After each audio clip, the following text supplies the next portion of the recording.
18তে ভোটের বাক্সে বিজেপি আসবে, বিজেপি আসবে, আর মায়ের আশীর্বাদে বিজেপি আসবে।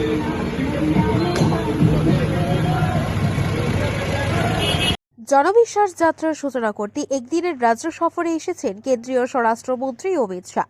বৃহস্পতিবার দুপুর 12টা নাগাদ সীমা সুরক্ষা বলের বিশেষ বিমানে আগরতলা এসে পৌঁছান।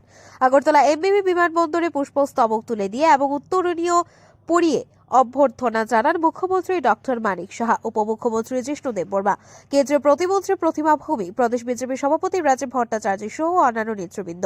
তারপর তিনি আগরতলা বিমানবন্দর থেকে চলে যান ধর্মনগরের উদ্দেশ্যে।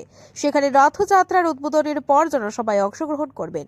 সেখান থেকে সাবরুমের উদ্দেশ্যে রওনা হবেন। যদিও স্বরাষ্ট্রমন্ত্রীর রাজ্য সফরের কথা ছিল বুধবার রাতে 10টার সময়, কিন্তু ঘন কুয়াশার জেরে দৃশ্যমানতা কমে যাওয়ার আগরতলার মহারাজা বীর বিক্রম বিমানবন্দরে নামতে পারলেন না কেন্দ্রীয় স্বরাষ্ট্রমন্ত্রী অমিত শাহের বিমান। বন্দর বদলে বিমান গিয়ে নামলেও শেষমেশ গুয়াহাটির লোকপ্রিয় গোপীনাথ বরদলৈ আন্তর্জাতিক বিমানবন্দরে। এই যাত্রার মাধ্যমে ত্রিপুরাবাসীর কাছে সরকারের সাফল্য তুলে ধরা হবে। 7টি বিধানসভা কেন্দ্রের মোট 1000 কিলোমিটার পথ অতিক্রম করবে এই রথ।